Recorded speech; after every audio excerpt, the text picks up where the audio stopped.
Alright, this one isn't an electronics or IoT video, but it's what you're gonna get. Now, I do apologise that I haven't been around much the last month or two, or three, I don't even know how long it's been, but life is really hectic at the moment.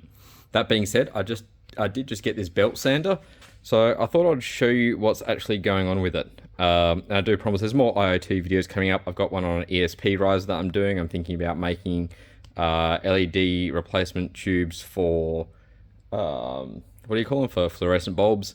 And there's more cooks videos coming. I've got some fry pans and a salad maker to try out at home. I've also got a Orange Pi neural stick, like their TPU. I've got a 64 megapixel Ardu cam. I've got a Rock 3A. I've got an Orange Pi. I've got all sorts of stuff to try out. But right now it's workshop time, and this is the Vevor 4-inch belt and 6-inch disc sander.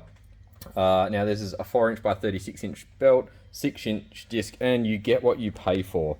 This thing I've just turned on, and it's really barely even for hobbyist use. I'm sorry, Vevor. It looks like you got some great products. Maybe this one was just dropped on its head multiple times when it was being put together, or maybe the person that designed it or put it together was dropped on their head. But first of all, you got this bar here.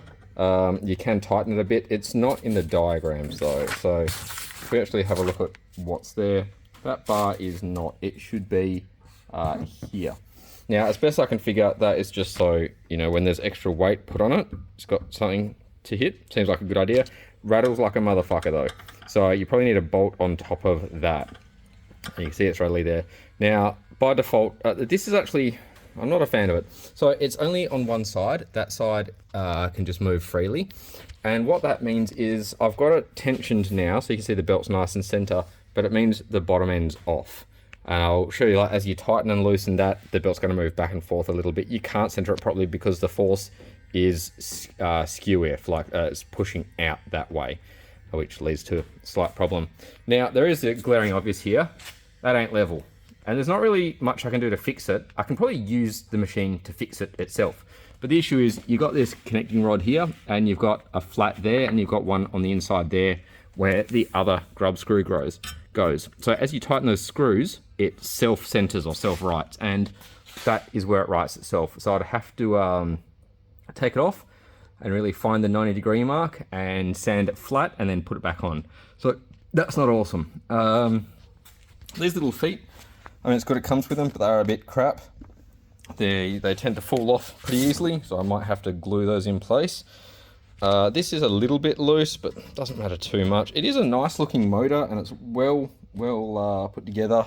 It's, you know, they've got washers there. I can't see any Loctite. They've got a spring washer in there. You know, decent length cord. That's not all too bad. But, oh, and this is the release. So that's how you loosen the belt and swap it over. I'm really not sure what to think. I think, see, even that, when it should click back into that side so that this doesn't just rattle around, because it is not balanced. You can see there's all sorts going on. So I got this little bit of bar here. Yeah, if we put it on top, that's quite good.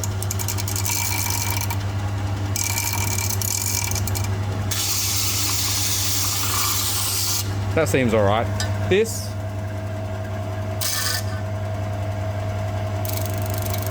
see, it's a little bit off. You can kind of possibly even tell that thing is all over the shop.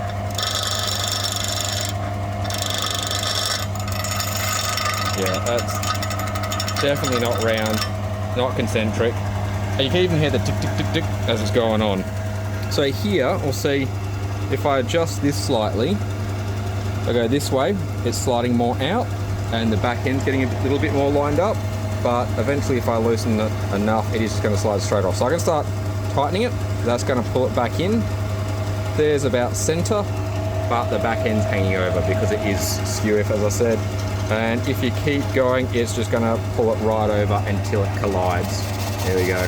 So we'll dial it back a bit and keep it about there. Now, that being said, it has got a fair bit of power to it. So let's just take this little, oh yeah, and it comes with some other tools. It comes with this thing, which doesn't attach at all. It's just a slide that you can, you know, prop up against if you want a straight 90-degree surface. I wouldn't trust that to be 90 degrees anyway though. I have actually measured the angle between these two. And it comes with this, which I think is meant to go in that bolt as a backstop across there. Now, you can also loosen something, I haven't found it, says it in the book here, and turn the belt upright. There we go. So undo the lock nuts, point 23, rotate 90 degrees and tighten the lock nuts again. That's pretty handy.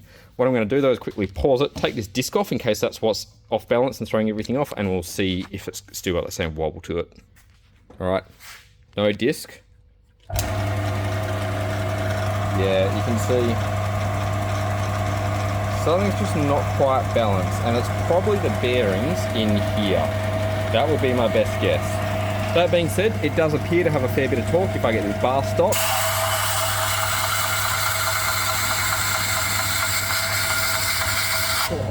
I'm really putting a lot of weight into that to bring it to a stop. Ooh, that's hot. But it does its job. So, VEVOR, I'm not hugely impressed. This was about 150 bucks. I'll stick a link below.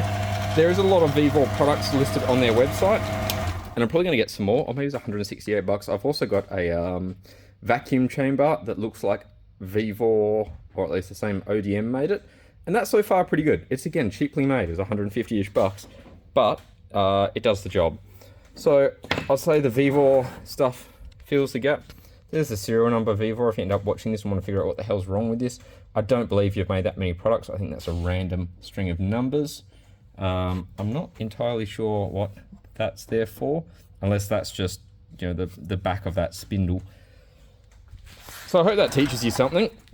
If you need something that's not accurate, if you're just going to be flattening some parts, I would say this is probably fine. If you want something that's, you know, accurate, you need an exact 90-degree edge, you need an exact 2-inch chamfer, something like that, then get a better product. Don't get VEVOR, get, you know, DeWalt, Makita, even Ryobi, something like that. Whatever brand you can take it back to and go, hey, this is crap.